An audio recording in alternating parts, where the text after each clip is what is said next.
আজকের দিনের বিলিয়নিয়ারদের কথা না হয় কিছুক্ষণের জন্য ভুলে যাই, কিন্তু ইতিহাসে এমন একজন মানুষ ছিলেন যার সম্পদের পরিমাণ এতটাই বেশি ছিল যে সত্যি বলতে তা কল্পনা করাও কঠিন। চলুন আজ সেই অবিশ্বাস্য গল্পটাই শোনা যাক। আচ্ছা, একটা প্রশ্ন। একজন মানুষ কি একা একটা গোটা দেশের অর্থনীতিকে ধসিয়ে দিতে পারেন? মানে একজন ব্যক্তির খরচের কারণে কি একটা দেশের ইকোনমি একদম ক্র্যাশ করতে পারে? শুনতে তো সায়েন্স ফিকশনের মতো লাগে, তাই না? কিন্তু অবিশ্বাস্য হলেও ঠিক এই ঘটনাই ঘটেছিল ১৩২৪ সালে।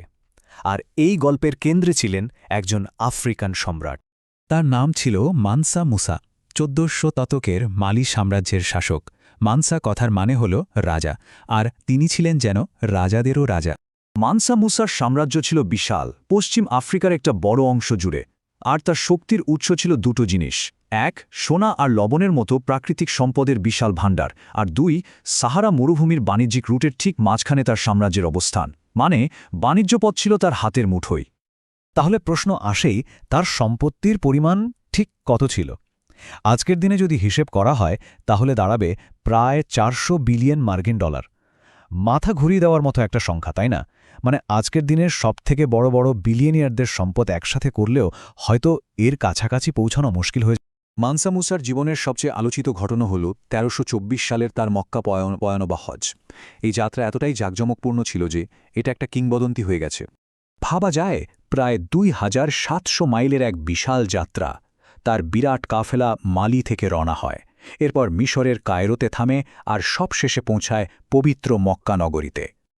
আচ্ছা, তার কাফেলা কতটা বড় ছিল সেটার একটা ধারণা দিই। তার সাথে ছিল প্রায় ৬০,০০০ মানুষ, মানে একটা চলন্ত শহর। এর মধ্যে ১২,০০০ ছিল তার ব্যক্তিগত সেবক, আর ছিল ৮০টারও বেশি উট, যাদের পিঠে আর কিছু না, শুধু টনকে টন সোনা বোঝাই করা ছিল। সব মিলিয়ে প্রায় ১৮ টন খাঁটি সোনা। আর সবচেয়ে অবাক করা ব্যাপার হলো, এই সোনা কিন্তু কোনো রাজাকে উপহার দেওয়ার জন্য ছিল না। এটা ছিল স্রেফ তার সফরের খরচ আর পথে গরিব দুঃখীদের দান করার জন্য। তো এই সফরের সবচেয়ে নাটকীয় ঘটনাটা ঘটে মিশরের কায়রো শহরে। সেখানে তার উদারতা এক কথায় একটা অর্থনৈতিক বিপর্যয় ডেকে আনে। মানসা মুসা কায়রোতে এত বেশি সোনা বিলিয়েছেন যে পুরো বাজারটা সোনায় ভেসে গিয়েছিল। অর্থনীতির খুব সাধারণ একটা নিয়ম আছে, কোনো জিনিসের যোগান যদি হঠাৎ করে অনেক বেড়ে যায় তাহলে সেটার দাম কমে যায়। সোনার ক্ষেত্রেও ঠিক তাই হলো। আর যে মুহূর্তে সোনা সস্তা হয়ে গেল, বাকি সব কিছুর দাম আকাশ ছুঁয়ে ফেলল। এই ঘটনার ফলে মিশর প্রায় ১ দশক ধরে চলা এক ভয়াবহ অর্থনৈতিক মন্দার মধ্যে পড়ে যায়। ভাবুন তো, একজন মানুষের খরচের কারণে একটা দেশের অর্থনীতি বছরের পর বছর ধরে ভুগছে। ইতিহাসে এমন ঘটনা সত্যি বিরল। কিন্তু এই অর্থনৈতিক বিপর্যয়ের একটা অন্য পিঠও ছিল। মানসা মুসার এই অবিশ্বাস্য সম্পদের খবরটা দাবানলের মতো সারা বিশ্বে ছড়িয়ে পড়ল, আর প্রথমবারের মতো ইউরোপের তৈরি বিশ্ব মানচিত্রে পশ্চিম আফ্রিকার মালি সাম্রাজ্য আর তার রাজার নাম উঠে এলো। এটা ছিল তার সফট পাওয়ার দেখানোর একটা অসাধারণ উপায়। তবে মানসা মুসার গল্পটা শুধু সোনা বা অর্থনীতি ধ্বংস করার গল্প না, তার আসল অবদান ছিল জ্ঞান আর সংস্কৃতির প্রসারে।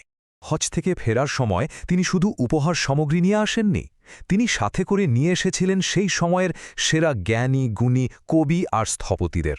এক কথায় বলতে গেলে তিনি জীবন্ত সম্পদ নিয়ে ফিরেছিলেন। তিনি তার সম্পদ ঢেলে দিলেন জ্ঞান আর সংস্কৃতির পেছনে। তৈরি করলেন জিঙ্গেরেবার মসজিদের মতো অসাধারণ সব স্থাপত্য।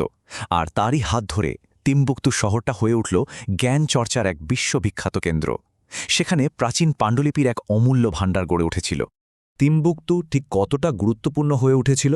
সেখানকার স্যানকোরো বিশ্ববিদ্যালয়ে প্রায় ২৫,০০০ ছাত্রছাত্রী পড়াশোনা করত, আর শহরের লাইব্রেরিগুলোতে ছিল প্রায় ১০ লক্ষ পাণ্ডুলিপি।